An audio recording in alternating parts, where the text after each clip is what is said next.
Les positions nationales de l'Algérie sont partie intégrante de celles des groupes de solidarité et d'appartenance, les 77, l'Afrique, le monde arabe. Et donc les positions spécifiques de l'Algérie tiennent à un certain nombre de principes directeurs qui doivent être consacrés, notamment ceux qui sont déjà consacrés dans la Convention cadre des Nations Unies sur les changements climatiques.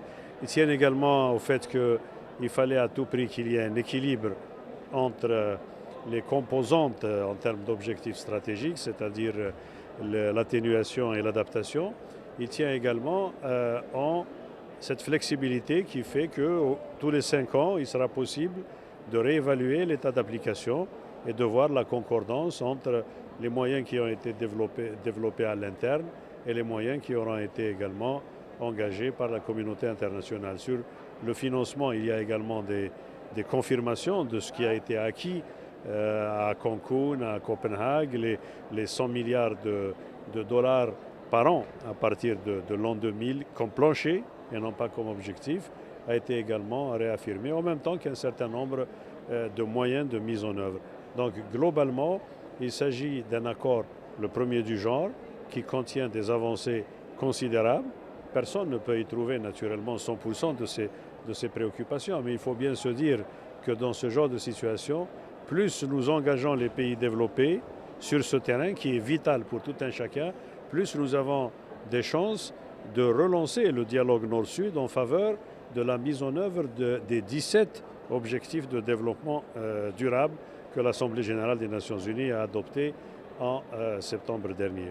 Et donc c'est un pas, j'hésite à dire historique, mais un pas extrêmement important qui aura été franchi aujourd'hui à Paris.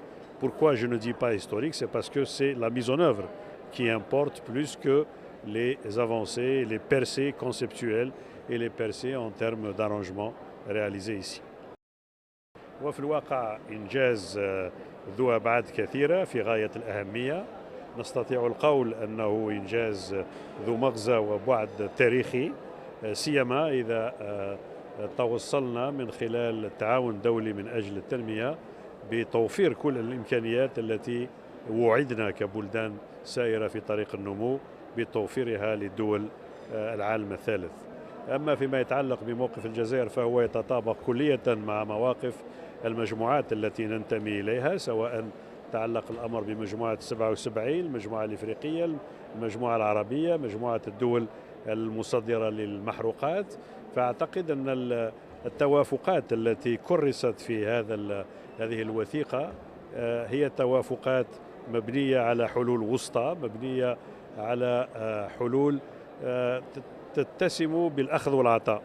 لا يوجد هناك طرف ما يحقق 100% من أهدافه، كما أن ما تصبو إليه البشرية كبشرية بناء على معطيات العلم ومعطيات التكنولوجيا كرست كذلك على أساس أن المجموعة الدولية قررت اليوم أن تبذل قصارى جهدها من أجل وضع حد لمستوى الحرارة، وهذا الحد الذي رسم ب 2% أو 2 درجات مئوية أعتقد أنها معقولة، سيما أنها مرتبطة نوعا ما بالمضي قدر المستطاع إلى الوصول إلى 1.5 درجة مئوية.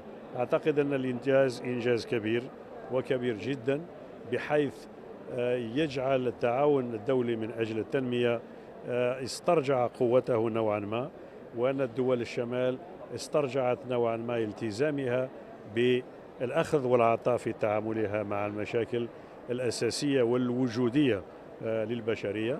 فنحن نعلم أن التغيرات المناخية تشكل هدف أساسي من جملة الأهداف 17 للتنمية المستدامة، وعلى هذا الأساس نعتقد أن نجاح اجتماع اليوم سيعطي دفعة قوية للتعاون شمال جنوب، للتعاون الدولي من أجل تحقيق هذه التنمية المستدامة لصالح البشرية جمعاء.